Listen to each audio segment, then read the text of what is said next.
What's happened to the weather? It's a bit chilly. Summer, eh? Hello and welcome to Beechgrove. Hello and welcome to this area that we call the bargain border.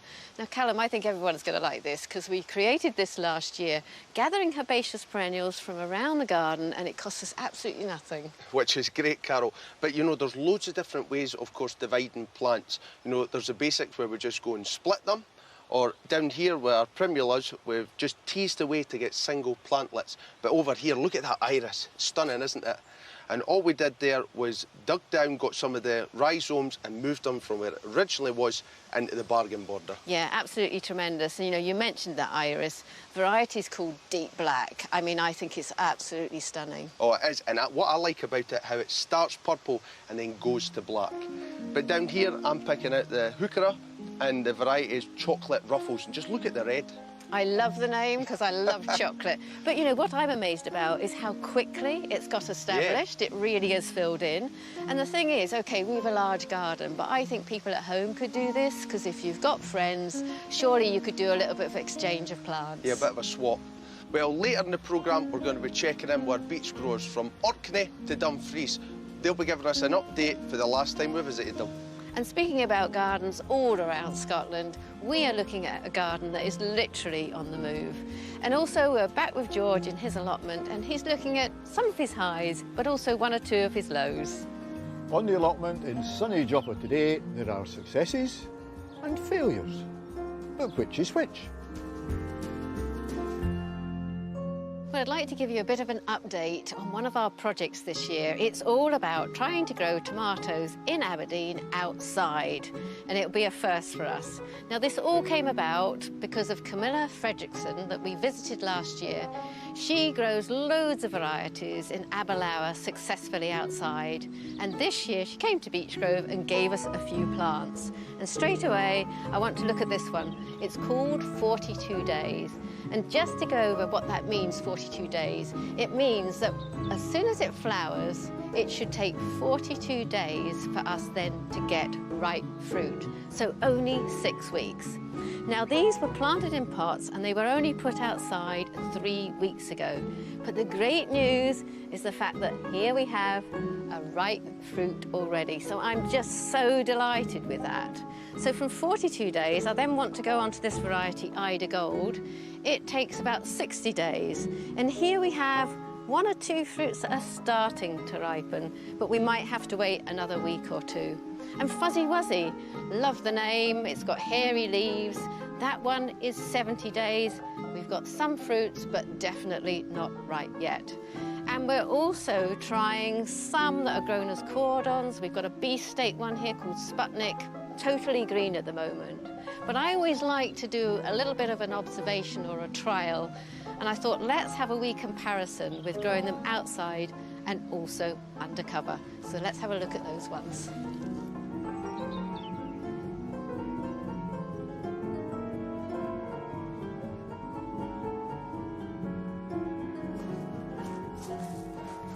Now, straight away, I'm going to say this isn't a proper observation, because if it was, we really should be growing these plants undercover in the same pots and the same compost.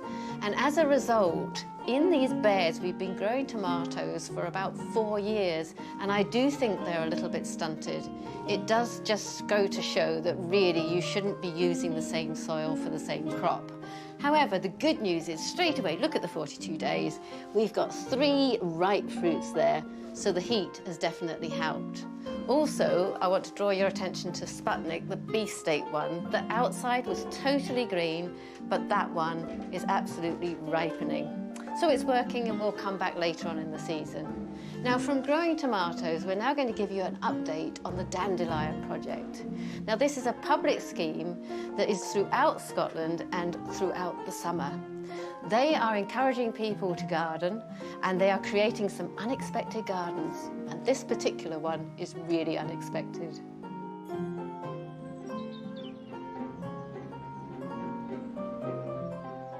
The Dandelion Project is a summer-long programme of events aimed at getting us all to grow, sow and share. A few weeks ago, we visited one of their unexpected gardens in Greenock. But there are gardens even more unexpected than that one. This particular unexpected garden is floating, and we're just preparing it at the moment. It's getting ready to go down from here to Glasgow, and then it's going to travel through the canal system. It's a wonderful event because it kind of brings together all the elements of dandelion. We've been planning this for ages, and it's like a sort of poetic idea, the idea of travelling from the west of Scotland to the east of Scotland, distributing plug plants. And so now, after months and months of preparation, we're finally ready. Today the dandelion team are docked at Kilsyth on the Forth and Clyde Canal, preparing the floating gardens ahead of the start of their Glasgow to Edinburgh tour. So I'm essentially in charge of getting these Scottish Canals boats from Glasgow to Edinburgh safely, and also along the way to distribute all of these plants to people who want to have their first shot at growing their own. This is kind of very much a kind of demonstration kind of vessel to get people interested. It might even get people interested in the idea of having their own allotment, that kind of thing. So this is just to kind of show what can be done, give a bit of inspiration, and then we send people home with their own herb plants to grow at home. We're stopping in 10 locations between Glasgow and Edinburgh, and each one we're going to be giving a selection of kind of easy to grow windowsill herbs for people to grow. And these are the kind of easy, quick, kind of hopefully successful wins that gets people hooked on growing their own. So we've got some chives, some parsley and some basil that people are growing. They'll also be getting their own coriander seeds to be able to try growing from seed for the first time as well. Before it was a garden, this barge was used to gather rubbish from the canal. And clean-up work is being carried on by another of the vessels in the dandelion floating garden fleet. These are native wetland plants, drawing nitrogen and phosphorus directly from the canal, helping create a healthy balance in the water. This is the canal water right here. We're just few centimetres below the surface, and the roots are submerged and they're taking in the nutrients, and biotar here is locking the nutrients in. Preparations are almost complete. It's time to cast off for the first event. There was 10 people on that place, like wise maple men. And there's 5 that gave up, and all the 5, the other 5 would be stand. It's the 20th of June, and it's launch day for the unexpected floating garden. The first event is on Spears Wharf in the centre of Glasgow. From here, the boats will travel to Edinburgh. Whenever the dandelion barges float into dock and give away their plants, they are accompanied by the water goddess singing out across the water in the garden. What we hope they're going to take away is just how important it is to understand their food, to understand where their food comes from, and the possibility that they can grow their own food and share it with their friends, with their neighbours, with their families. It's awesome to finally see the floating gardens making their way along the canals, and there are 10 stops between Glasgow and Edinburgh. From here we've got the sun shining, we've got the wind behind us, and we're just hopefully steady sailing to Edinburgh. And on its way, it will spread the message of sustainability and the value of growing, something the youngsters at the first event are already aware of. Well, I was just really, very proud to be part of this, because it's a big thing to all people in Scotland, because we're trying to stop climate change, so I think it's really good. Plant anything anywhere, mostly, and that it doesn't matter if it's in grass or water, you can plant it and help the world. The floating gardens is a great idea for the environment. Go and see if they can create something better for the environment and more sustainable. But we've been doing a lot in our school garden as well to try and make sure that we grow things and that we can actually be doing something in our school. The floating garden is on a journey to encourage more to grow, sow and share. After its journey, it will moor at the Kelpies in Falkirk until September. And if you're into gardening, it's sure to float your boat. Well, I'm back on dry land here at Beechgrove in my own garden, and remember the theme for up here is it's going to be a young person's garden, want to work on a budget, and I'm trying to recycle as much as possible. And speaking of recycling, we took these bricks for the old garden and we've kept them to use as a bit of an edge. And all it is a case of building up with the cement and then putting the bricks on top. And now I'm just giving it a nice edge to give it a nice finish. But a lot's happened since you were last here. I mean, just look at the place. I'm pleased with how it's going on. We've got all the edging in, And this side's eventually going to look like this side, and we're going to have the stones down with a nice bench and my pots. And I'm happy to say on this side that all the landscaping is finished up here, so the fun area is done, apart from the bar. Going to add that in, but that's coming soon. Today's job is working on my pots with a bit of seasonal colour. So what a lot of people like to do is put the taller plants in the centre of the pot. But what I'm going to do is put the bigger plants at the back. So I've got some cosmos here. That's going to give us plenty of height and colour.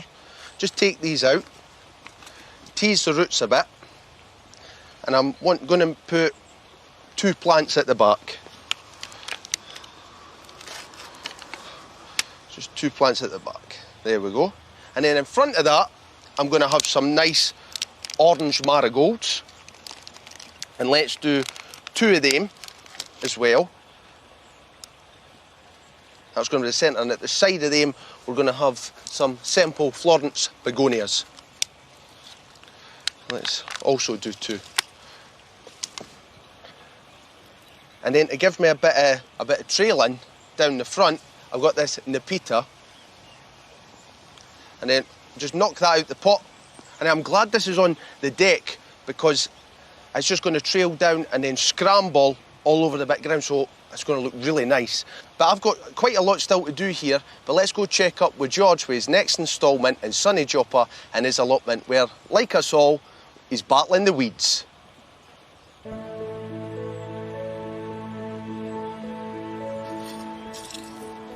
Hello and welcome to my allotment in Sunny Joppa. Now, those of you who were with me a fortnight ago when I planted these dahlia tubers in here will remember that this was a clean piece of land. Well, look at the germination of weeds that are in here. And I have to say that the majority of these weeds are nettles. And if you zoom in close, you will see the little nettle leaves that are there. It's a right little pest.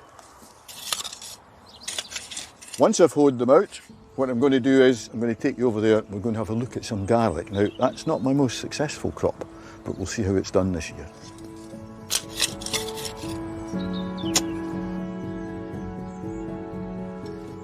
This is where I have to make a confession, and the confession is that my allotment is absolutely rife with white onion rot. So when I grow onions, I've got to be very careful. When I grow garlic, I've got to be very careful. And people might think, well, that looks awfully dead, George, but that's the end of the season. The stuff is now dying back. So it's time to lift it. So if I just lift this like that, I mean, that's not bad. This is elephant garlic, so it's related to the leek, and that'll dry and that should be okay. This one here, I don't know about, we'll see. That's not any good. I can tell already because it's wet, so it's full of fungus, and I'll show you that in a minute. This one, that's not too bad. That will dry off, and we can use that. There we are. This one here, it's the same. Now, it's really, really disappointing. Look at that there. See that? That's the fungus, and that gets into these leeks and onions and garlic, and it just causes huge problems. So I've really got to come up with another strategy for growing this stuff. If I want to grow it, it's either don't grow it or come and think about some other way of doing it.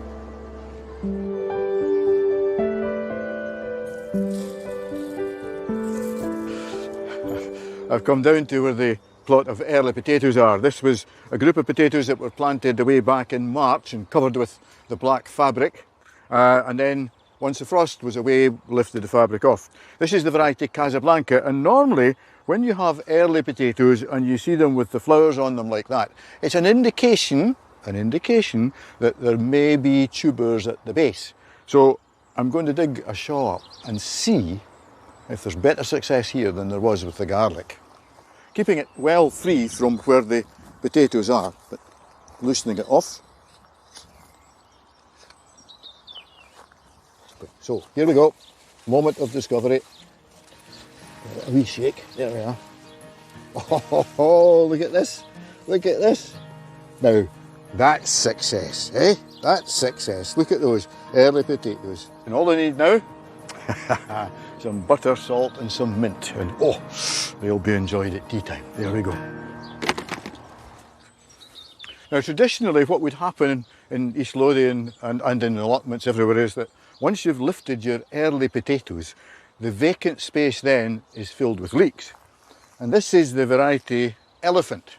And it's one which I think I'll put in here once I've lifted all these potatoes. I can't eat them all at once, so it'll take me about a fortnight, I think, to eat all those. And then we'll plant these leeks and that will be ready for the winter crops.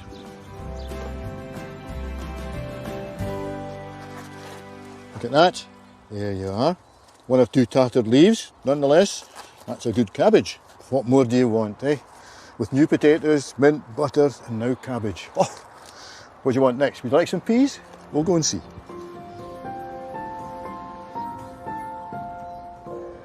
Often when you see people picking peas, you see them with a pair of scissors. And that's fair enough. But what I do is, you go along the row, find the best pea pods like that, nice and juicy. One hand at the top, the other one underneath, and just pull it. And it snaps off just at the top. You go all the way along and that's it. Then that leaves the young pods at the top with all the moisture that the roots are absorbing, and they will fill up within a week. So you get two pickings very quickly, one after the other. And then when you're opening them, just press it on the bottom. There you go, look at that. Aren't these lovely? Super little peas. They are not going to waste. Oh, caviar. Oh, lovely.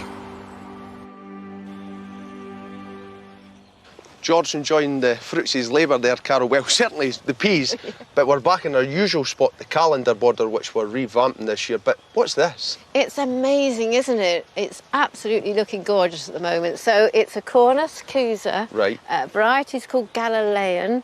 And, when you look at this, people will probably think that is the flower, but the flower is in the centre, really insignificant. Technical name is a bract, and the way to think of it is, think about your poinsettias at Christmas time. Yes. The red that looks like a leaf, that's a bract as well. Oh, I see. But everything's just flourishing beautifully in the garden this year, and I think that's down to us not having such a harsh winter. Oh, you're absolutely right, and not late frosts and things like that. But this Deutzia, again, absolutely laden with bloom, and the variety is called Montrose. Very Do you think the branches are pulled over with blooms? They are, yeah. Anyway, let's get on with the job at the end of the border. Yeah, something that we identified right at the start of the series, Carol, was that this lilac was needing pruned back, but we wanted to wait till it had flowered and then prune it. So important, because once it's finished flowering, if you do the pruning then, we've got the rest of the season for it to put on new growth, and it's very often the new growth that holds the flowers for next year. So straight away, I think we said about a lot of this foliage encroaching on the path, so we've got to cut that out. And then down here, I want to take that branch right back to the base, just so it can let the light into the ground. Good idea. And then I think, for example, look, this is some of the older wood with the lichen on it. Nothing wrong with the lichen, it means we've got lovely fresh hair here, but I think we'll prune out some of that. So shall we get cracking? Yep.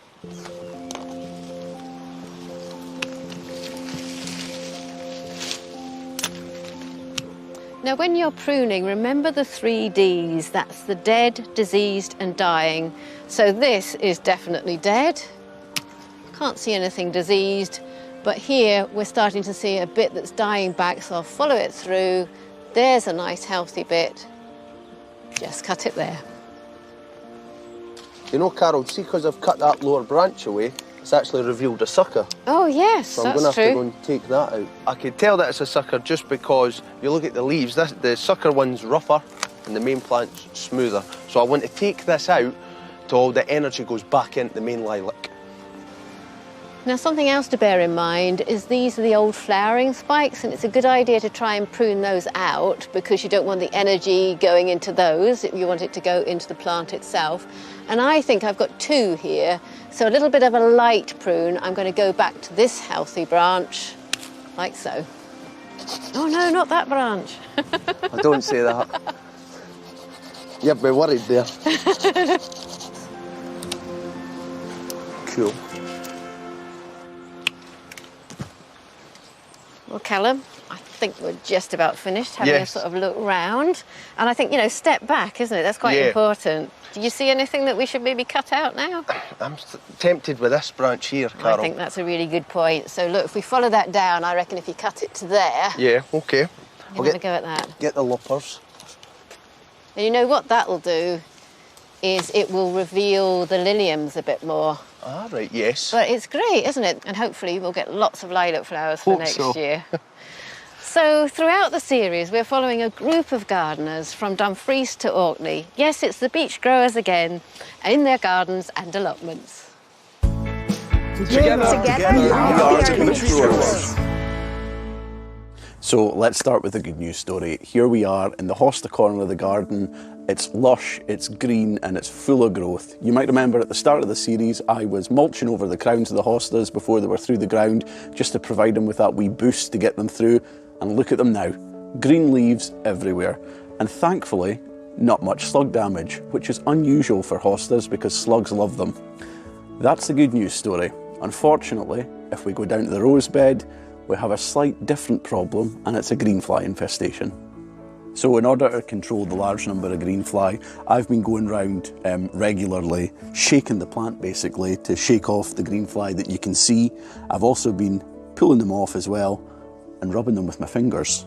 If that doesn't work because of the numbers, you can get the hose, blast them off. As soon as they're on the ground, they're very unlikely to be able to climb back up the stem and up to the good growth at the top of the plant. However, even that said, the number of greenfly in here, as I said, has been huge. So I've had to use a solution, which is basically washing up soap, water and some cayenne pepper sprayed over the plant, and that seems to be able to have controlled the numbers sufficiently. Hello, today we're going to be doing a bit of an experiment with courgettes. Now, at the Stromness Community Garden, we share excess plants with other members. That's how I got this courgette. And normally I'd be planting it in the polytunnel, but I thought I'd go on a little bit of an adventure when it comes to planting, so I'm going to be planting it outside this year. Because the rocks are the dominating feature of my soil, I am going to be using a raised bed. This is a repurposed stoat trap that has been donated to the Stromness Community Garden, and I am going to be putting some rocks in it because we have a lot of wind up here in Orkney, so I need some rocks to keep it from blowing away because it's not that big. Now I'm putting it in. I haven't put the soil right up to the top so that the trap itself also gives a bit of shelter to the plant, and hopefully that will also help it along a little bit in this environment. Now, all I can do now is put it in its sheltered spot and keep my fingers crossed for courgettes this year. This week we're in the mini allotment and we're going to do some propagating. So we're going to get busy in the garden and look for strawberry runners. So let's go round to the mini allotment. So once you have got your soil potted up, you can then get your runner, and always make sure that the runner is facing with the leaf up. This one doesn't have roots on it yet.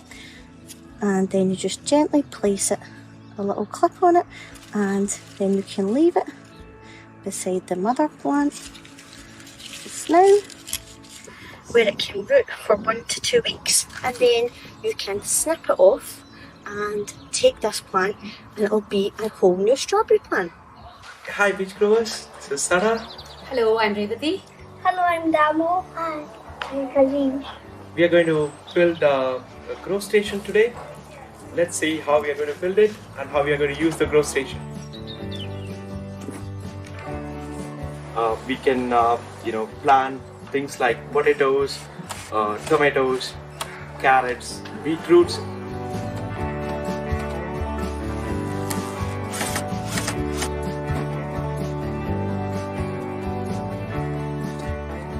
Let's find a place to put this, boys.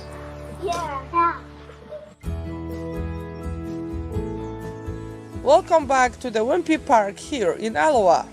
Today we're in the wildflower area. In early spring we saw thousands of white flower seeds, but only some of them managed to grow.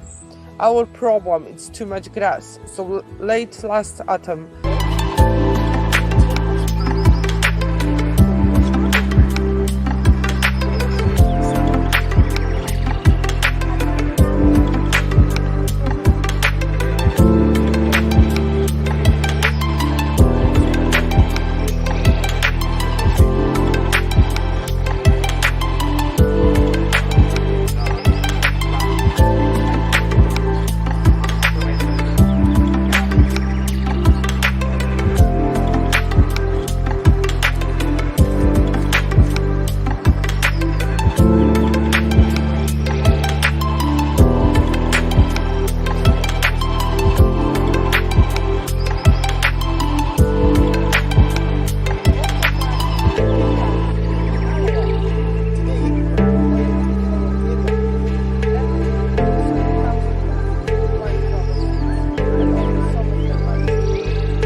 we saw yellow rattle seeds. Yellow rattle is a great pollinator and bees love them. It's also a parasite that takes the nutrition from the grass roots and hinders the growth and kills the grass, thus clearing an area for a wildflower meadow. We will be sowing more yellow rattle seeds later in the autumn to combat our problem. This is my favourite area of the park. I love the colours, I love watching the bees, the butterflies, the moths, the hoverflies, etc. This area has some frogs and toads. It's a mini safari park. Welcome back to Dumfries, where today we're talking about basil and tomato. No, it's not the start of a great recipe, but it is the start of a great edible companion plant. So companion planting to get rid of aphids, is it science or is it a myth? Well, here I've got 6 tomato plants and I've got 2 basils growing in between them, no aphids. I've then got a further 4 tomato plants with calendula in between it, no aphids. Then I come to 2 tomato plants at the top, no companion planting, but it's full of aphids. So to try and overcome the aphids on these plants, what I'm going to do is plant some nasturtiums that I had in a hanging basket. These apparently repel the aphids. Gorgeous flowers attract the predators, hoverflies and ladybirds, and they get a free meal off your plants. Not only that, you can eat the leaves because they're edible. Then add the calendula flower to your salad, along with basil.